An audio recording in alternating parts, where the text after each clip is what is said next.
আজি আহিছো গুৱাহাটীৰ কেইখনমান ইউনিক দুৰ্গা পূজাৰ মণ্ডপ চাবলৈ। প্ৰথমে আহিছো দীঘাত থকা জগন্নাথ মন্দিৰৰ থিমত বনোৱা এই পেণ্ডেলটো, যিটোৰ উচ্চতা হ'ল 70ৰ পৰা 80 ফুটতকৈ ওপৰত। ভিতৰত যেতিয়া সোমাই আহিলো, চাওকচোন কি বনাইছে।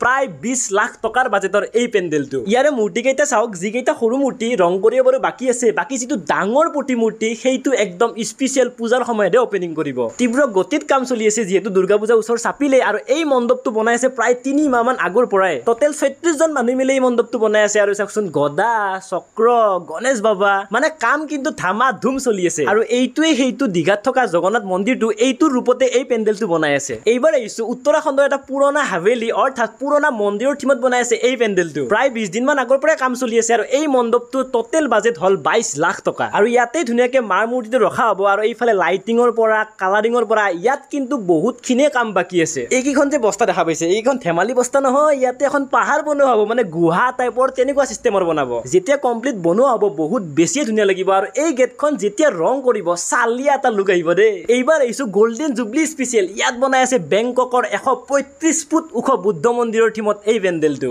এই পেণ্ডেলটোৰ যিটো কালাৰ কম্বিনেশ্যন, যিটো এটা এট্ৰেক্টিভ লাগিছে ন, মানে কিছু বনাইছে কিন্তু দেই। ওপৰত যিকেইটা লাইট দিছে, মানে এনেকুৱা লাগিছে যেন মই কিবা ৰাজমহলতে আছো নেকি। আৰু ইয়াৰ যিকেইটা মূৰ্তি বহুত বেছিয়ে ইউনিক টাইপৰ। ওপৰত দুটা ময়ূৰ চৰাইও আছে। প্ৰায় 3 মাহ 3.5 মাহ মান আগৰ পৰাই কাম চলি আছে। আৰু এই পেণ্ডেলটোৰ টোটেল বাজেট হ'ল 50 লাখ টকা। কোচবিহাৰৰ 30 জন মানুহ মিলি এই মণ্ডপটো বনাই আছে। আৰু যিহেতু বুদ্ধ মন্দিৰ এটা গল্ডেন কালাৰৰ হয়, তো আপোনালোকে যিফালেই চাই চাৰিওফালে কেৱল গল্ডেনে গল্ডেন দেখা হ'ব, যিহেতু কালাৰ কম্বিনেশ্যনটো বহুত বেছিয়ে ধুনীয়া হয়। এই পেণ্ডেলটো বনাবলৈ মাটি, থাৰ্মকল আৰু 10,000 বাঁহ, মানে একচেটো বাঁহ দিছিলে, আজি 10,000 বাঁহ ইমান একেলগে দেখা পাই আছো। বাকী এই মণ্ডপ কেইটাৰ ফুল ডিটেইলছত চাব খুজিলে আপোনালোকে মোৰ ইউটিউব চেনেল অপূৰ্ব ব্লগছত চাই ল'ব।